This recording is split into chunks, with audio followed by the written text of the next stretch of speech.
تبارك الذي جعل في السماء بروجا وجعل فيها سراجا وقمرا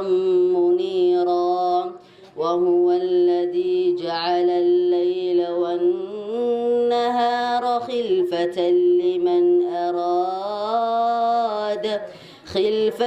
لمن أراد أن يذكر أو أراد شكورا. من دويد هذه قبل ما ترين منها بينانه واتسان كهاتشري مرتدى وغتوسكيدي هو يا رتحية قبل وانكار يانه بلسينا هالي يلا غفر دون بسلاتية قالوا maanta kala kala munaasabadani ayaa ahayd mid lagu soo xidhiyay tartanka hibada ardayga uu soo qaban qaabiyay dugsiga Al-Mustaqbal ee magaalada Burco waxaana munaasabadani intii ay socotay ardaydaasi ay ku soo bandhigeen hibooyin kala duwan munaasabadani waxa ka soo qayb galay bahda waxbarashada gobolka Togdheer barasaabka gobolka Togdheer iyo mas'uuliyiin kale ciwaanka barnaamijka sida idinka muuqata barnaamijka waxa loo yaqaanaa Al-Mustaqbal Got Talent barnaamijka bandhiga hibooyinka ardayda walaalayaal saynu ognahay barnaamijkani muddo ayuu ka soo jiray iskuulka waxa la qabtay wareegii koobaad ama isreebreebkii koobaad maalintaas oo ahayd maalin khamiis waxa isreebreebka koobaad ka qayb galay arday dhan 87 arday oo reer mustaqbala 87 arday oo habla iyo nababa isugu jira ardayda waxa ka soo baxay oo wareegii labaad u soo gudbay 52 arday 52 arday khamiistii ku xigtay ayaa waxa loo qabtay isreebreebkii labaad waxa soo gudbay oo ku guuleystay barnaamijka sanadkan arday dhan 29 arday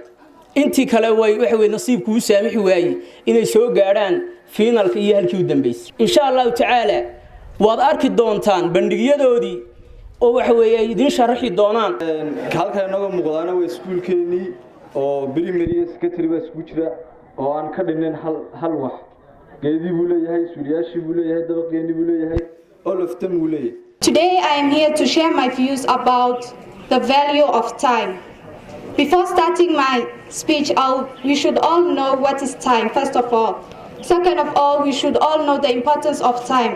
Third of all, we should all know the wastage of time. Time is the most important factor for the progress for the human beings. Time is running continuously. runtii markii ardadaas intaan isu nimid ardadaas tartankoodii aanu dhageysanay waxay soo saareen aanu eegnay lama filaan bay nagu noqotay sarax in marka maskaxdaas iyo aqliga la hormariyo oo maamulka iyo macallimiintu ay ka shaqeeyaan siday dadka u horumarin lahaayeen waa fariin aan diray Mustaqbal Got Talent bahada waa arkay barnaamijkan in maanta waxa mashruucu in hibada ardayda mustaqbal ay leedahay ay maanta soo bandhigaan taasi waxay ka turjumaysaa markaa in ardayda mustaqbal dhigata ay tahay arday runtii muhiim ah oo ardaydii ugu muhiimsanayd gobolka qayb kamidi ama intoodii badnayd ay mustaqbal timid sida aan arkayo si ay u noqoto aqoontii mid shaamil ah oo iskuulka mustaqbal dhinac walba uu maaragtay ardada uu ka dhisayo sidaas insha Allah ta'ala ka rajaynaynaa howlwadeenka guud ee maxay ay tahay dugsiyada mustaqbal runtii waa arin iskuulkan mustaqbal ugu aara arintani waxaan filayaa waa iskuulkii ugu horeeyay farsamadan oo kale ardaydiisu soo bandhigto aad iyo aad baan ugu mahadnaqayaa maamulka iyo macallimiinta dugsiga Al-Mustaqbal ee sida wanaagsan runtii u soo diyaariyay ardaydan maanta hal abuurka qiimaha badan ee waxyaalaha kala duwan inuu soo bandhigay diyaariyay oo soo tarbiyayay oo runtii inay halka maanta soo gaaraan iyagu sabab u ahaa Ilaahay aad iyo aad baan ugu mahadcelinayaa doorkoodii iyo waajibkoodii bay guteen jazaakumullahu khayran gabagabadii waxa halkaasi shahaadooyin iyo abaalmarino kala duwan lagu guddoonsiiyay ardaydaasi waa Maxamed Bulshaawi wararka telefishinka MM Burco.